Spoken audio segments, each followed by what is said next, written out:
like that it lets me mark it though, because it shows it to me later in post. Okay.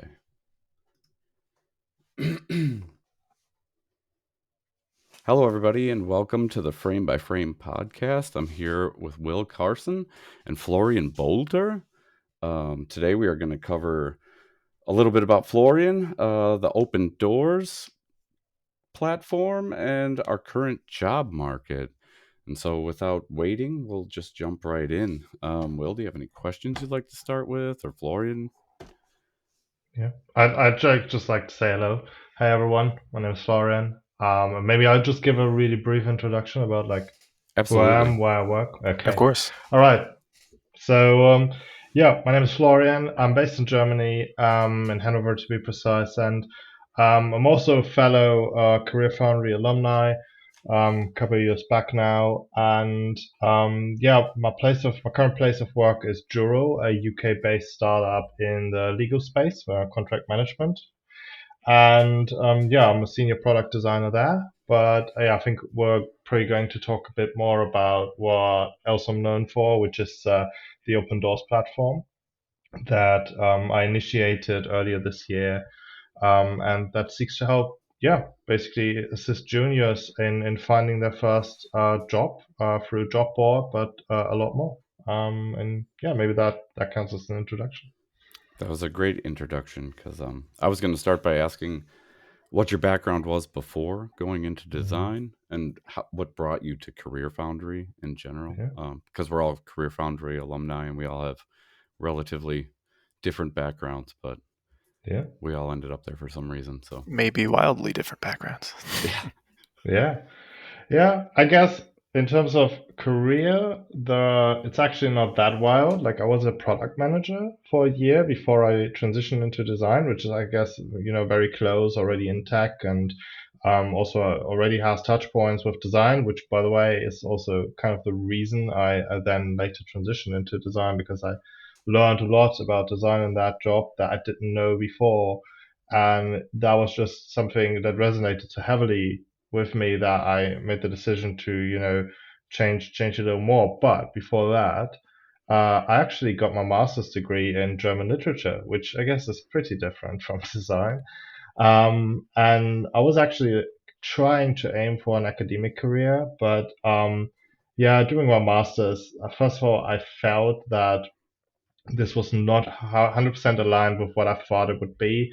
And then not everything turned out in my favor. Like academia is generally a tough field, and it became gradually harder during those years.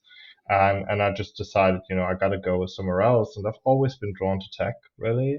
Always been, around tech since I was a child and always felt very comfortable around it. And I know that I had a lot of skills that, others don't necessarily have.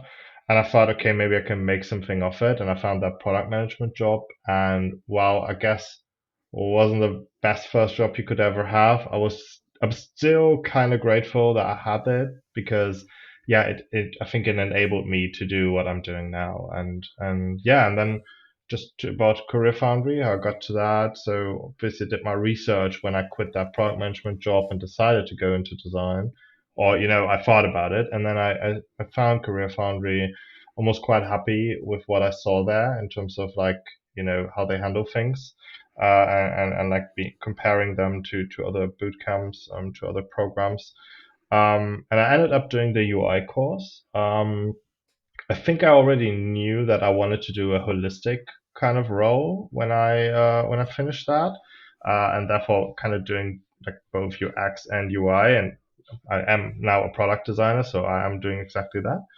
But through that product management role, I already had some background in UX, and that was, I think, how I decided to do UI because if I want to work holistically, I gotta kind of do a little bit of everything. So I gotta have the skills in UI as well, and so figured that I'd fill that gap that I had there and did the UI course. And I think till date, I have not regretted that.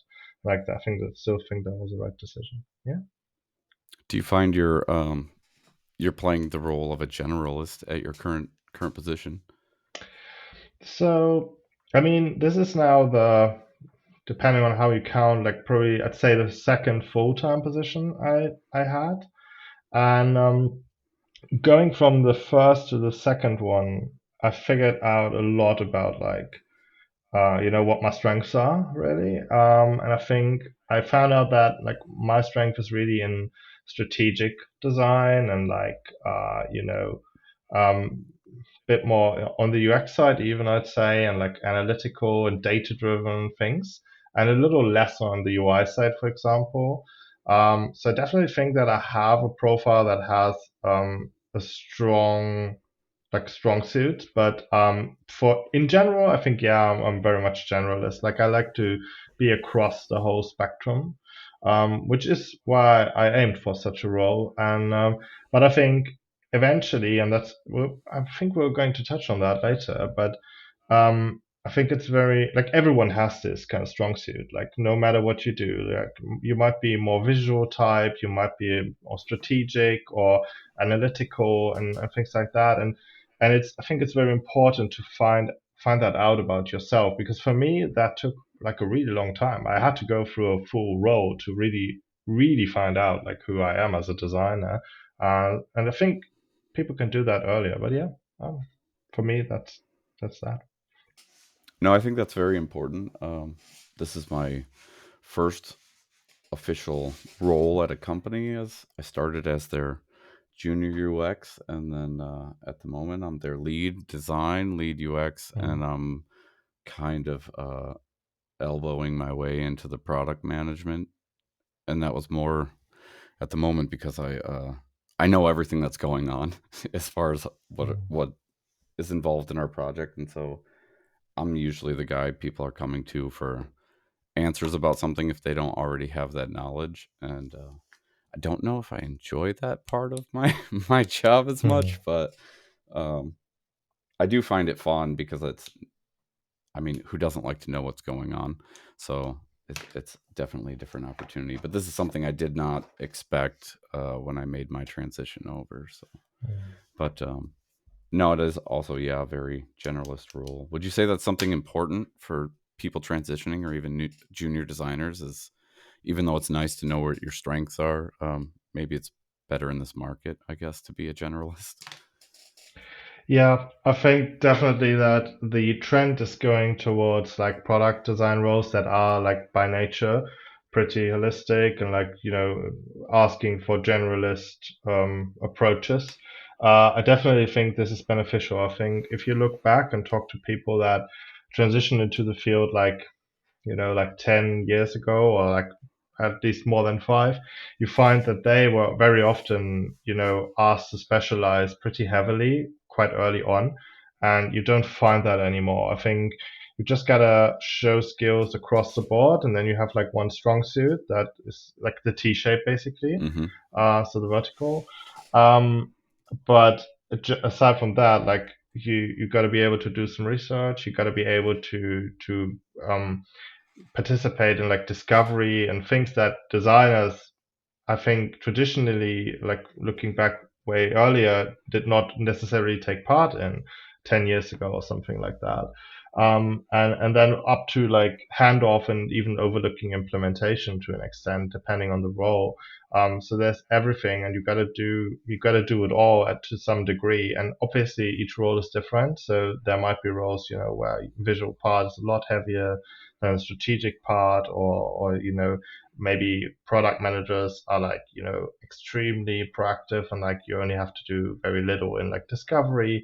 But then there are other roles where like maybe there's a lot of things that you have to bring to the table for sure these days. Yeah. Yeah, that's I find that very interesting um, because again, I had a graphic design and visual communications background. Can you hear me? Hmm. Okay, yeah, there was an echo going on. Sorry, I wasn't sure. But yeah, with that background, you were never really at the table for anything other than being asked about design styles, how the branding should go, and then in my current role, you're very much at the table all the time, which I think is maybe that's the future of UX, and I think that's actually a good thing, is that design is more involved in the process as far as UX and UI, because I mean they're asking for us to do that job anyway, but if everybody's on the same page as far as design goes, I think the product will be, any company's end product will be better overall, because it's not something that was just like, oh yeah, we have all these ideas, here's everything, make us something pretty for it and see what we can do. Yeah, I mean, you see that a lot in like companies like Airbnb that are like design led, Mm-hmm. basically, where product management roles transform. I'm not one to say like get rid of them because I think they're very important and like what they do, but obviously I think their job description is changing a lot right now. Like similar to like how traditional UX has kind of transformed into product design now. Not fully, obviously. There are still roles that are purely UX, and it's good. But especially in larger organizations, but like the product management role, I think hasn't really didn't really have that revolution yet, and I think they might be in for it, at least in some companies, and I think that's good because there's a lot of like what I've experienced in my past roles, all of them, was that very often management like or leadership saw product management as like um, throwing obstacles into the way by process by introducing process, and it's like really yeah that's something like when you start noticing that that they are like in for maybe a little bit of change, and yeah I think they're just going there now, and seeing companies like Airbnb like spearheading that's really really cool development. I really like how you mentioned that it kind of took you your whole first role to understand what you were good at in the UX or product space. Because I'm experiencing the same thing right now. I finished up with Career Foundry back in last December, and I've been working my first job this year, but it's a very early startup, so there are no clearly defined lines. It's usually just me meeting with the founder once a week and just talking like, hey, what needs to be done this week? No solid lines of where I should stop my work or where I should stop digging my nose into. It's really just do what feels like it needs done.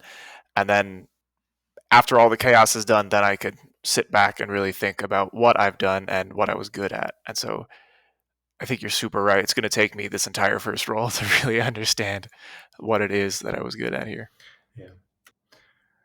Yeah, but like a startup is like for me it was like I've only worked in startups since I've transitioned to design, and I think they're excellent places to first of all like find out about that, and then second of all like accelerate your like growth, your personal growth, because sometimes there's just problems that are thrown in front of you and you got to solve them. There's no one you can like rely on to solve them for you, like no manager to go Right. to that has like all these years of experience, maybe like a lot more than you do, that can help you. And like I mean obviously you can always like look for someone outside of a company, but then they lack context, and it's really tough. And I think I've grown through that so much in my first role especially.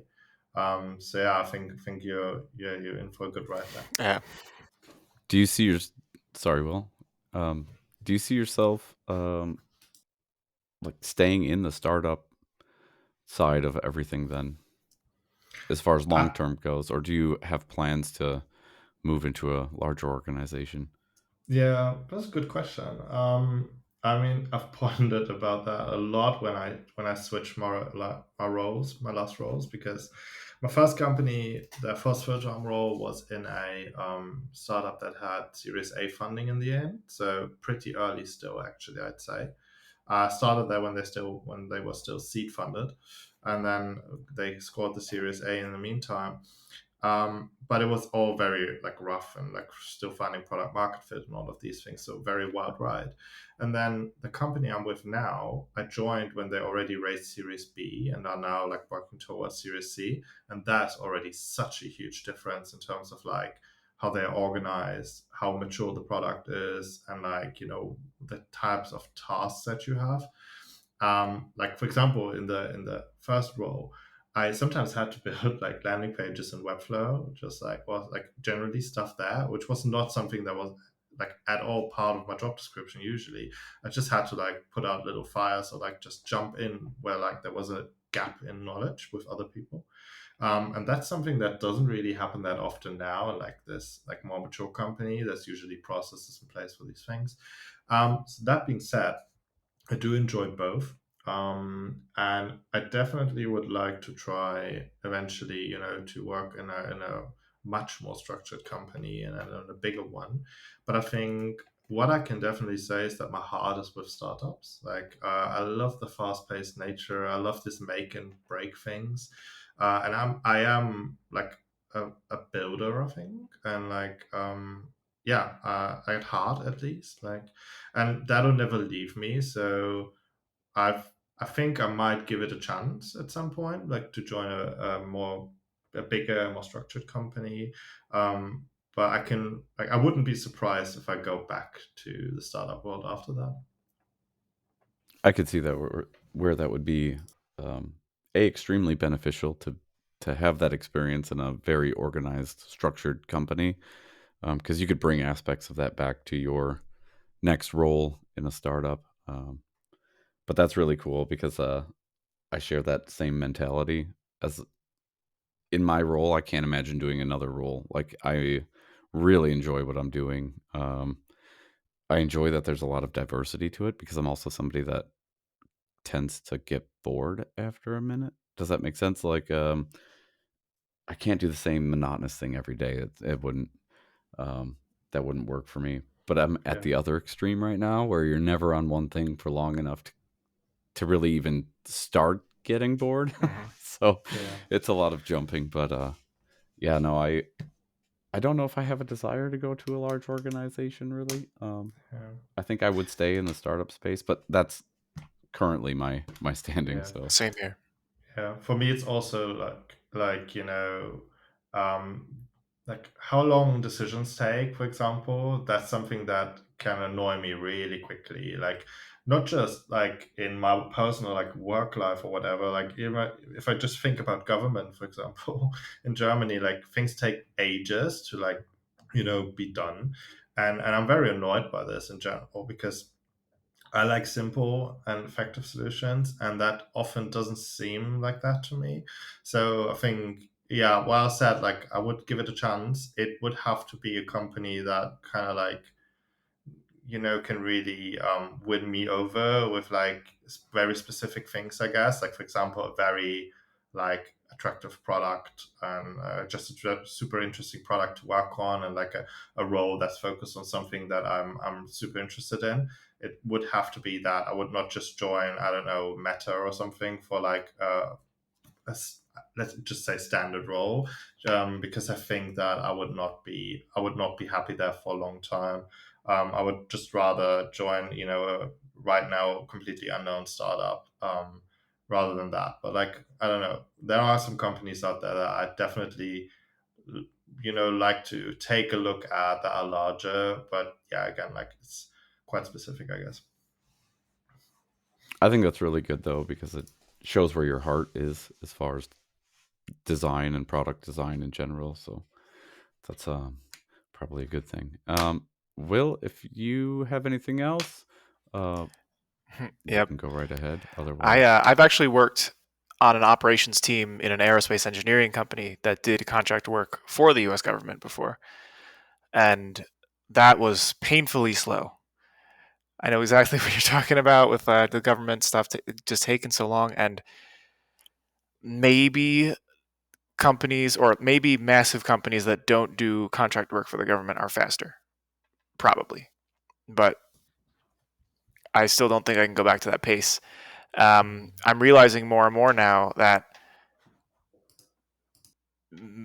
my tasks with my startup are not like, hey, I want you to do a good job at designing. It's very much I want you to do your best for the product. And I really like, I mean that's my definition of it anyway, but I really like that that's the mission. Do my best instead of be a designer and hit all these bullet points, which I think is what you're going to get at the larger organizations. Um, and I've kind of seen that mission of do your best at other small initiatives that I've tried. Like back in Boy Scouts when I held leadership roles, you're only on a small team. Or back when I was a resident assistant in college, it was a small team. Um, and just, I think I end up getting way more fulfillment in that sort of environment instead. So what got you into this open doors thing? Because I started promoting it after I saw it a few times. I'm like, okay, what is this? And then I had seen your post and didn't immediately at that point realize you were involved with it. I had no idea. And Yeah. I was like, "Oh wait, he has something to do with this." And then I looked and I was like, "Oh, so like he's just this is his thing. This is Yeah. perfect." And I love your posts. They're great. So I follow you a lot on LinkedIn. But Thank you. Yeah. yeah, what Yeah. what drove you to this yeah, aim, I guess we would say. Yeah. Yeah. First of all, like, thank you. That was like really kind words, obviously. And I get that a lot, that like people don't realize that I'm the one behind it, because in the beginning I was like, I thought I'd build a brand that was like detached from me, like at least to a good extent. But then I realized, like, just by doing content, that it is much easier to gain an audience if there's a person behind it. Like, I kept the open doors around because I built a bit of a brand by now, and I like the brand, but I am now in a process of like connecting it a lot more with like me, and making sure that like across the channels it's visible that this is me. But yeah, what drove me to it? So as I said earlier, I'm a builder. I love to build stuff. So like not only design, but also like, then kind of get it somewhere. I can code, but not like super well, like very basic stuff. So I wouldn't just be able to like do it in React or whatever, stuff like that. But I love no code tools. So Webflow is something, I think I mentioned that earlier as well, or like Framer now very recently. It's like these are tools that I love to use, and I just like to build stuff with it, like dabble with it, see what's possible, what's not possible. And so when the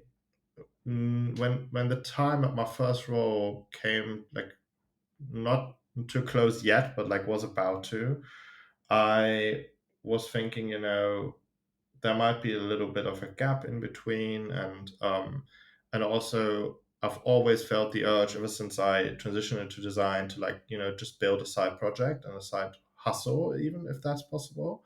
But to be fair, like, or to be honest, like the main motive was not to make any money or something like that. It was just like, for the fun of building it, and doing something. So I brainstormed a lot of ideas and like a lot of things, and also looked at them from a product perspective, like where's a problem that actually needs solving. um, and I found, I remembered the struggles that I had myself when I transitioned into design. Like, I think that my path was, definitely one of the more positive ones.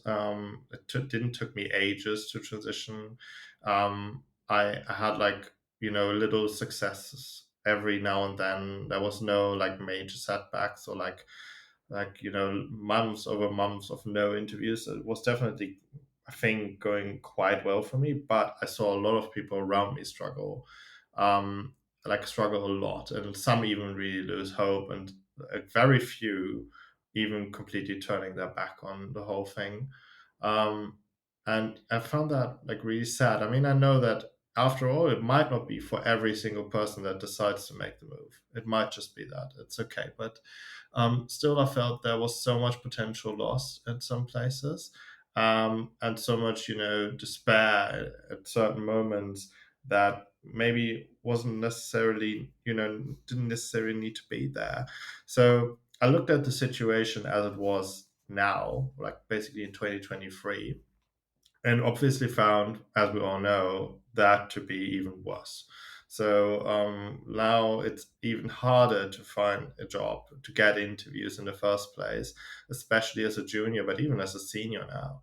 Um, and still, so many people come out of these boot camps. I don't have exact numbers, and I think that probably it peaked a little during the pandemic, just because everyone was at home. Many people lost their jobs and had like this opportunity. But still, there's significant numbers of people coming out of these programs, and it's hard. And it's even for like graduate students at universities. For them, it's about the same. Like I'm talking to a lot of them, and they have the same struggle. So I found this to be a huge problem. But obviously, a solution wasn't something that came like easy.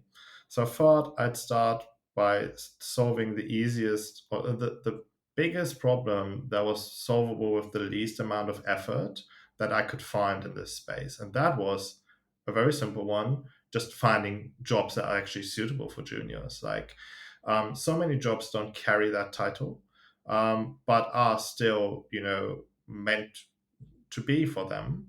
And then LinkedIn, which is, I think, the first place most of us look for jobs, just makes it so hard to find them because their filters are not completely useless, but they are definitely super hard to navigate, and they still give you so much stuff that's not relevant.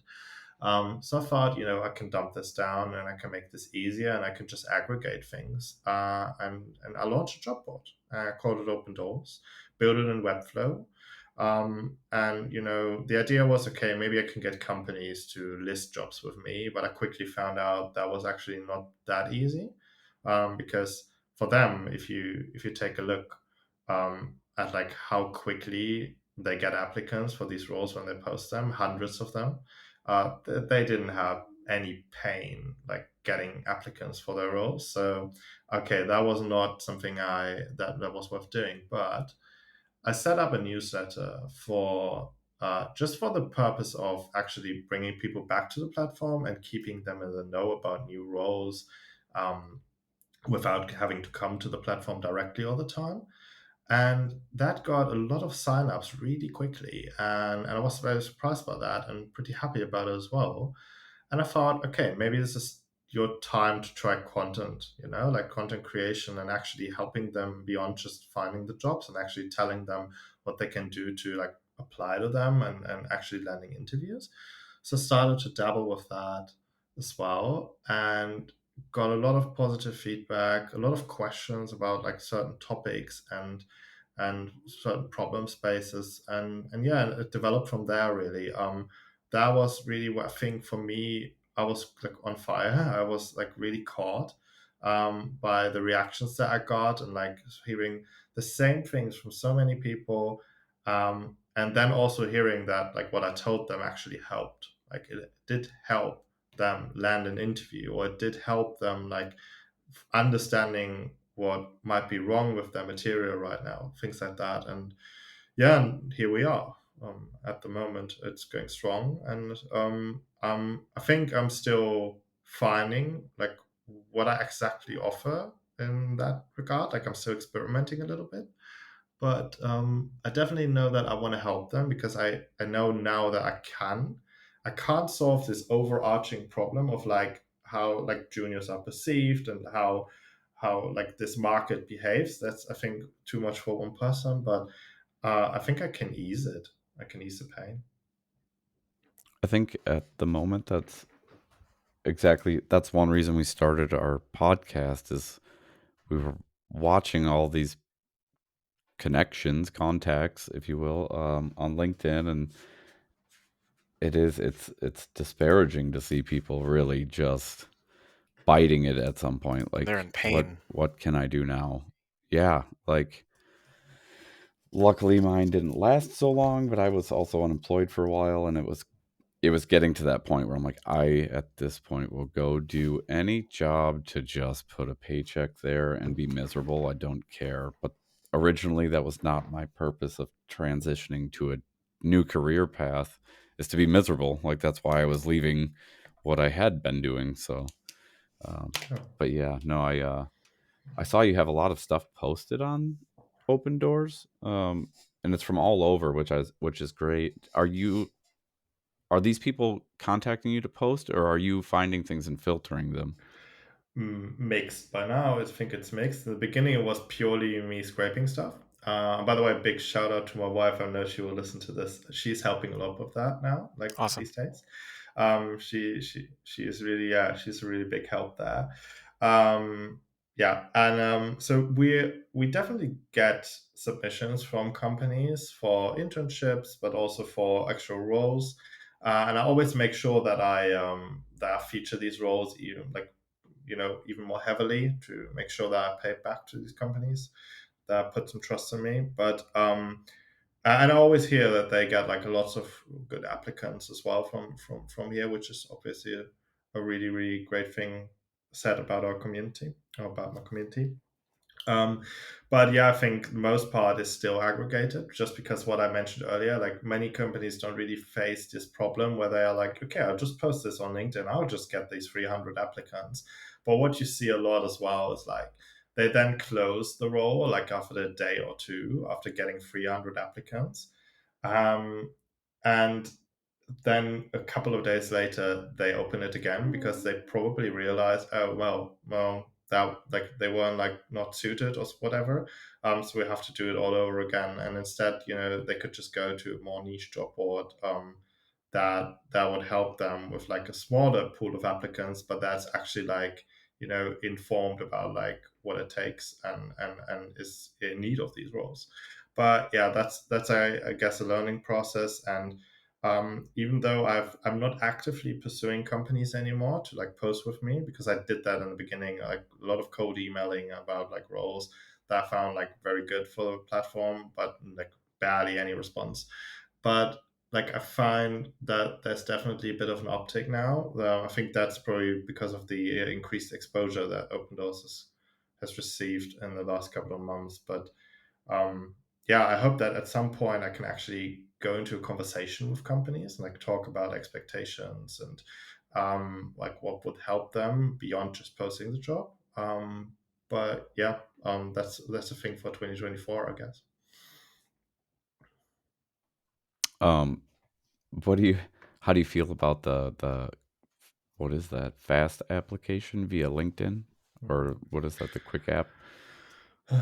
Yeah, I guess you can do that if you have like like FANG companies on your LinkedIn profile, and like if you've worked as a UX designer at Google or whatever, you can probably do that and still get an interview. But aside from that, it's tough. I think that this is stripping all the chances, especially as a junior, of like standing out. Obviously, your resume and your portfolio ideally already do a lot of that, but this is usually not including a cover letter or any kind of way of like personalizing an application. So for me, like I personally, I've never had an interview for a role that had this feature, like not once. While with others, I think I had a decent score, like a decent average of like sending an application, getting an interview, just because I was not really able to personalize it. One thing, for example, that I really love to do with startups and that resonated so well is instead of doing a normal cover letter, I record a little video like via Loom or any other tool that does this for you, like camera and screen recording. And I introduce myself in like a minute or two, talking about the exact same things I talk about in the cover letter, but just like way more natural and way more personal. Um, and I've had a lot of like interviews because of that, because the recruiter first thing they said was like, I loved your video, like that stood out, that was something, and that you can't do that with the LinkedIn feature, Hmm. really. Like you can maybe sneak in a link sometimes they ask questions where you can do that, but it just feels like mass applications to me, really. So I'm not a big fan. I do feel like some companies actually use that as a filter itself. So they'll put that option and people just dump resumes in it. And if there's been a few where if you scroll down past the actual CTA to throw in your application, they have, if you'd actually like and to apply with our company, please email this Seen email. that one So before. anybody that's touched that button, it's gone. You're just Yeah. throwing it in the trash for yourself. Yeah. By the way, we don't list any, like, we don't list jobs that only have this option and have no other option of like applying. Just because for of that reason, like if I feel like it's just, I just send people there to waste their time, really. And until there's like, so when I see that there might be other options, I always check out their career site and stuff. And often I find that they actually listed this job elsewhere with their ATS or something, and then I list that, but I never list the like fast apply jobs from LinkedIn because of these exact reasons. I do really like that you sent in a video. I wondered if there's a way. Yeah, I thought about this the other day. I started doing some behavioral psychology reading because it fascinated me. I read one long article about it. I'm like, okay, they mentioned a book. I'm gonna get this book, and so I started reading. And I had this thought the other day when I saw a post from somebody about applying, and I'm like, maybe as a UX designer, we should really be using psychology in our applications. Like, put you put the human factor in yours. You are no longer an email. You are no longer a page of text. You became a face to go with, a description of a person applying for a job, and it seems like it works for you. And I wonder if that also plays into it, not only being qualified and standing out, but now you've put a face to an application or resume where a picture doesn't do it justice, and a page of a cover letter just will never touch it because it's more they have to read. And I think a lot of people just skip the cover letter and move on to the quick stuff. Yeah. Yeah, I agree. I agree with that. I think there's a lot of proof for that actually when you look at other like things about the application process. For example, referrals. Like that is basically social proof, right? So someone else that might already be in the company or was with the company has put in a good word for you, basically.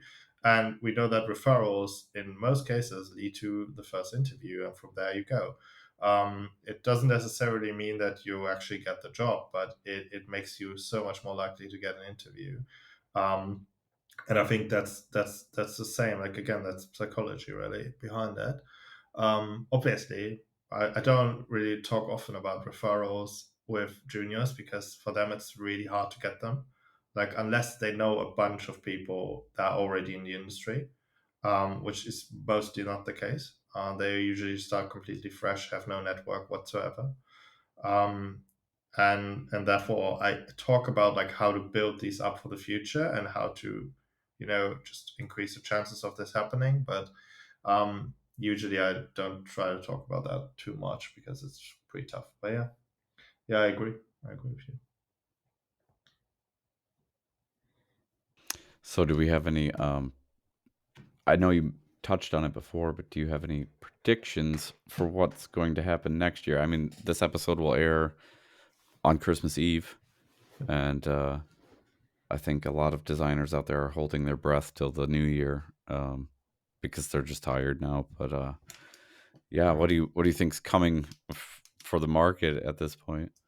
Yeah. I feel like a financial analyst, like analyzing the stock market, because I think I think that like the vulnerability of the market is similar. But that being said, I think first of all, a good message, I guess. I think these like huge layoffs we've been seeing are over. Like you might still see like one or two in the new year. We just saw very recently, I think one with Etsy and one with Spotify, which were quite heartbreaking. I knew people in both companies, gladly not affected, but like obviously they are still emotionally affected by this, losing a lot of colleagues. Um, but I think that these will become less and less with the new year, just because the economy overall is slowly recovering, very slowly. But if you look, especially in Europe, it's stabilizing again. And obviously, unless something drastic happens once more, I think we're going to come back from that. But as in terms of the UX market and the job market, I think we are in for a little bit of a plateau. So you will not all of a sudden see a big boom next year. I'm pretty sure about that. Like we've seen really this boom during COVID, like mostly. Like if you compare the roles posted, you had a really big explosion of roles in during COVID. And then all of these, or a lot of these people, not necessarily the same people, but like a lot of these roles were like spilled out onto the street now with all these layoffs again. And we will not just see another mindless boom just after that. Like that won't happen. I don't really think so. But it with the economy recovering, I think that companies start to stabilize again as well. They start to build out new teams. They start to just lose people in a natural way as well, like basically them leaving company, going elsewhere, and roles will open up again a little bit more. So I think I'm carefully optimistic. That's what I'd call it. Like looking at open doors, like obviously posting like most of the junior roles that are out there. Um, I was just surprised to see like you so many roles still in December going live, for example. Like that's a good sign because that is preparation for hiring season, which is like starting basically with the new year. Um, and I think that yeah, it's just double down right now. Like if you're still waiting right now, double down on it. Like make sure you got that portfolio in good shape. Make sure you start building connections out with people and companies you'd like to work for, especially if it's larger companies, because they are often, obviously more likely to post roles. The larger the company, the more likely it might be that they're looking for someone new on any team they open up or where someone left. And make sure that like what we talked about earlier, like what your strengths are as much as you can know that at this point. But like for example, if you come from a certain background and just have, for example, highly analytical skills, like that's something you can leverage to stand out, and make sure to do that. Like that's what I always tell people, and so far it has helped a lot of people that I've told them, like when I've told them that. And just prepare. That's pretty good. Do you have any more advice as far as what juniors or transitioners can do to increase their chances in the sense or in the case that the market does start opening up? Hmm. Yeah, I mean, yeah, really know where you want to go. Like that's basically, if you look at this like a yin yang thing, like one side is like knowing who you are, and the other side is like knowing where you want to go.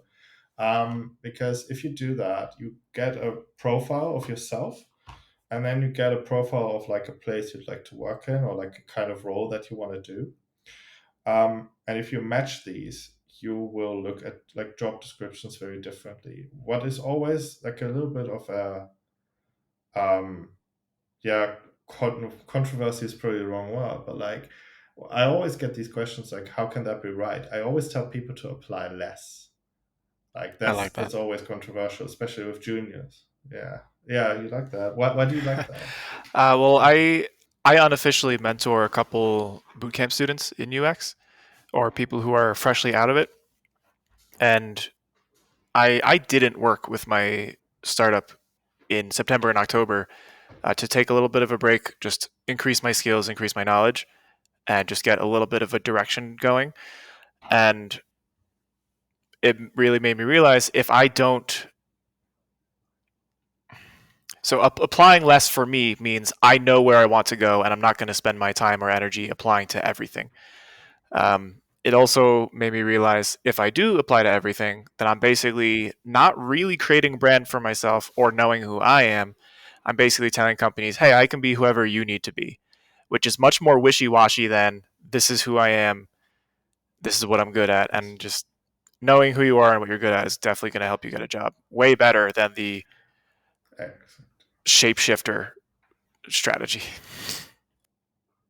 Exactly. That's on point. Like that's exactly why I tell this to people, because if you just put this wishy-washy approach out there and you just like mass apply basically to every role that you are just like, from a I don't know geographical standpoint or something, not even that necessarily. I see people like applying for roles that they need a work permit or visa for that they don't have, and like just think that people are going to sponsor it, which is usually not happening.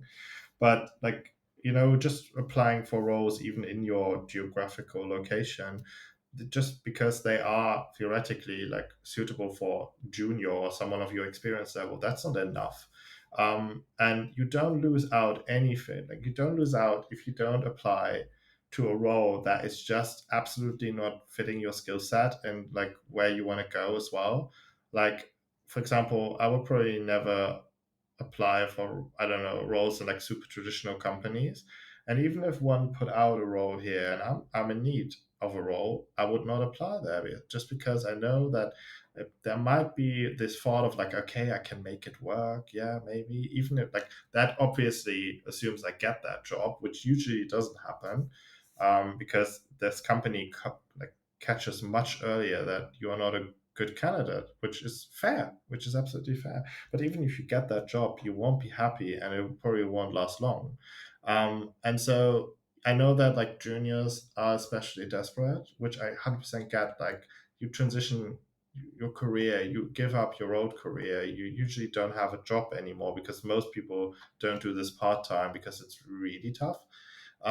So they give up their jobs and they have a certain, like, lifeline or a certain timeline that they have to get this done in, until they start running into problems. And so they just think, okay, I'm just going to like apply to every single thing. But that's not the right approach. So find out who you are, find out where you want to go, what type of role you want. It doesn't necessarily need to be type of company. I always say this, like, in case you already know that the startup space is like highly interesting to you, okay, go target. But I just say this because usually this changes the approach that you can take. So if you know, it helps, but if not, that's fine as well. But at least know what type of role you want, and then make sure that your resume and your portfolio are like tailored towards that, and really make it shine, like what you can do and what your skill set is. And if that disqualifies you for all these roles that were never meant for you in the first place, it's perfectly fine. That's totally okay because you never wanted these roles in the first place. And yeah, and I just see, like, when people come to me, I just see so many generic approaches that are trying to catch all. And that's the exact reason why they don't get interviews, why it doesn't work, because they are just like generic to everyone instead of like being specific for some. And if you are being specific for some, they are going to start noticing you. So yeah. I think that's like the best advice, the biggest thing I can give right now. Mhm. I think that also helps minimize the amount of rejections you have to put up with mentally as well. If you're only applying to stuff that fits you, then you shouldn't feel as bad when you're, you know, denied that opportunity because, hey, maybe somebody more qualified applied for it, but it was still what you wanted, as opposed to a job. Yes, you just got a rejection from there. Maybe you didn't want it, but you felt that because you met whatever requirements were in the listing, well, now I'm not good enough. Like, now I'm getting rejected from all these. And it's like, well, that's not exactly the reason, but it hurts each time. It's not making it any better for yourself. Yeah, exactly. Exactly. I mean, obviously, there's like a flip side of it as well. If you're like just applying for fewer roles, like each rejection might hurt you a little bit more because you feel like, if you just apply for 5 instead of 20, like 1 out of 5 is a lot more than 1 out of 20. But again, I think your chances with the other four are just so much higher than with the 19 other if you take the mass approach. um, and just asking for feedback with these 5 you're more invested in is probably easier for you as well. And that's also a thing I always urge people to do: ask for feedback. Like, I've been taught this at the beginning of my journey as well, and I did not really do it in the beginning. But once I did, it changed a lot of things because they were actually giving me like feedback on things that were wrong. And it started to form a pattern. Like, multiple people said the same thing. So at some point, you think, okay, probably there's something to it. Change these things, and all of a sudden, it got better. So definitely ask for feedback, even if it hurts. The rejections always hurt. No matter if it was a job that felt is meant for you, or just a role that would be nice, I guess. Still, like, it always hurts. But asking for that feedback is the best you can do in this point and the most you can get out of this opportunity that just closed. So yeah, definitely do that. You touched on the emotional aspect earlier of like understanding that you're trying to do a job that you like and trying to get away from the jobs you hate, and for that reason it's okay to not to apply for some. And that's again basically the same thing I tell my mentees, like, listen, if you go for any job out there and you get just any job, well, you hated your last career so much that you went for a career change. The goal of a career change is to not do another career change. It's to get something that you actually enjoy Yeah. and are fulfilled by. And it's rough when you get different coaches out there saying like, hey, you need to apply to X number of jobs per week or reach out to Y number of people per week, whereas it should be find the exact companies you really, really want to be at or the exact jobs you really want to be doing, because that's how we get to fulfillment and that's how we skip doing a second career change. Exactly. And again, that does not mean that you end up only applying for like to 5 roles a month or something. Like in most cases, unless you have like a super specific geography and don't really want to do remote work, and I don't know, like there can be factors that might limit your selection a little bit. But if you're like in a in a normal situation, you still end up applying to like, I don't know, 5 jobs a week or something, because unless you have an extremely specific skill set you really want to leverage, you're always going to find these. Like it's not like there's 100 millions of different roles out there. They're usually either looking for something a bit more on the visual side or a bit more on the strategic side, and then maybe a bit more like on research or whatever. And that's like, just pick these out and just forget about the rest, because there are other people with the profile more fitting that are going to get those interviews, and that's okay. Yeah. Well, great. I'm actually super happy you were on. This has been wonderful. I was super excited when we were talking and you said you would do the show. So thank you Yeah. again for being on today. Thank you so much for having me. Like, this is really, really cool. This is the first time I'm on a podcast, to be 100% honest. Cool.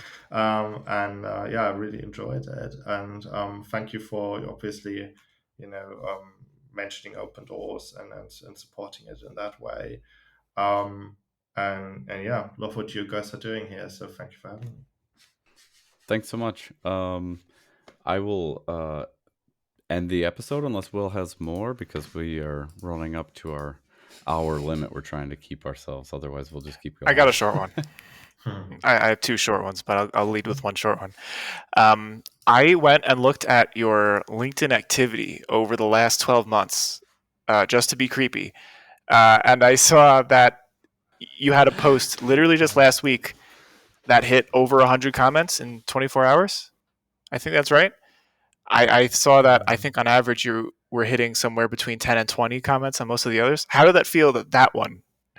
How would you help people in 5 words or less? I know it was more specific than that, but was it exciting to see that get as much attention as it did? Yeah. Yeah, obviously. Like, it's so cool. Like, the LinkedIn journey is, I think, the newest part of open doors that I've explored, really. And I've never done content in my life before. Like, I've always been a lurker in everything, like Reddit, Instagram, whatever you call it. I've always been a lurker, and it's so cool to see engagement with the things that I post. And that much definitely was very, very, very cool to see. Although I gotta add that that specific post brought up a lot of like more senior people that had a pretty grim outlook on our industry. And while I see where they were coming from, I think I'm always trying to find like a balance, and we had there was some discussion sparking up in those comments, which was really cool because that was real engagement. Like, that's what people exchanging opinions and like their feelings as well. So yeah, it was really, really good to see, because the other post that hit really high engagement for me was a meme that I posted like a month ago or so. That was like the highest engagement I ever got on a post up till that point. Nice. Um, and obviously that was cool as well, but like it was more, I know that people were like reacted to it because it was funny. But this one actually got people thinking, so it's really cool to see that I can do that. And yeah, I hope that I can do that in the future as well. Like obviously not every post is a success, but We're excited to see how you channel the learnings from those few into the future. Yeah, I'm always a big fan of seeing your posts pop up in my LinkedIn feed, so I look forward to it. But again, thank you so much for coming on. I was again super excited that you were going to do the show. So um, yeah, again, thank you. And for anybody listening, as always, you can reach us on our email if you have any questions, comments, and especially if they're for Florian, we can send them along or look him up on LinkedIn. And again, if you're a junior or new, check out Open Doors. They do have listings on there, and we really hope you get something out of this episode. And yeah, Merry Christmas! It'll be Christmas Eve for this Yeah, airing. So exactly. Merry Merry Christmas. Christmas. And again, thanks for having me.